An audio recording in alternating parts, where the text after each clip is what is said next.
Hello everyone, আমরা যারা ফ্রিল্যান্সাররা আছি আমরা সাধারণত রাতের বেলায় কাজ করে থাকি।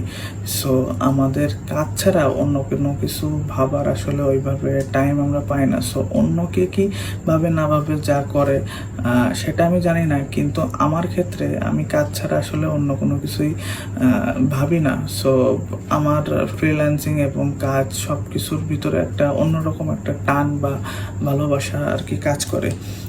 সো আমি যে কথাটি আর কি আসলে বলতে যাচ্ছি সেটা আমরা যারা ফ্রিল্যান্সিং করি বা আমরা যারা ফ্রিল্যান্সার আছি, সো আমাদের হ্যাপি মোমেন্ট কোন সময় হয় জানেন? যখন আমরা একটা ক্লায়েন্টের কাজ যখন ডেলিভারি দিই, তখন ক্লায়েন্ট যখন অ্যাপ্রুভ করে এবং 5 স্টার রিভিউ দেয়, তখনই হচ্ছে আমাদের একটা হ্যাপি মোমেন্ট। আমি ডিরেক্ট আপনাদেরকে স্ক্রিন নিয়ে যাচ্ছি যে ক্লায়েন্ট আমাকে কি ফিডব্যাক দিছে এবং কি বলছে না বলছে। সো গাইজ, এটা হচ্ছে আমার ফাইবার প্রোফাইল এবং ফাইবার ড্যাশবোর্ড। সো আমি অর্ডার পেজে চলে যাই।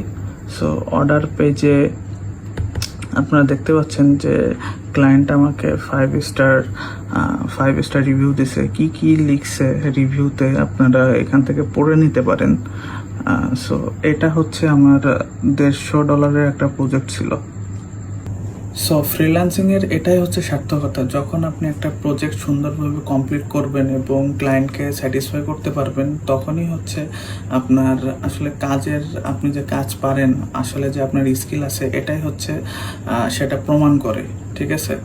সো ফ্রিল্যান্সিং মার্কেট প্লেসে টিকে থাকতে গেলে আপনার প্রপারলি স্কিল জানতে হবে এবং আপনার প্রপারলি দক্ষ হইতে হবে, না হলে আপনি এই সেক্টরে বেশি দিন টিকে থাকতে পারবেন না। সো ভিডিওটি ভালো লাগলে লাইক করবেন, ফলো করবেন এবং আপনার বন্ধুদের কাছে শেয়ার করে দিবেন। ধন্যবাদ সবাইকে।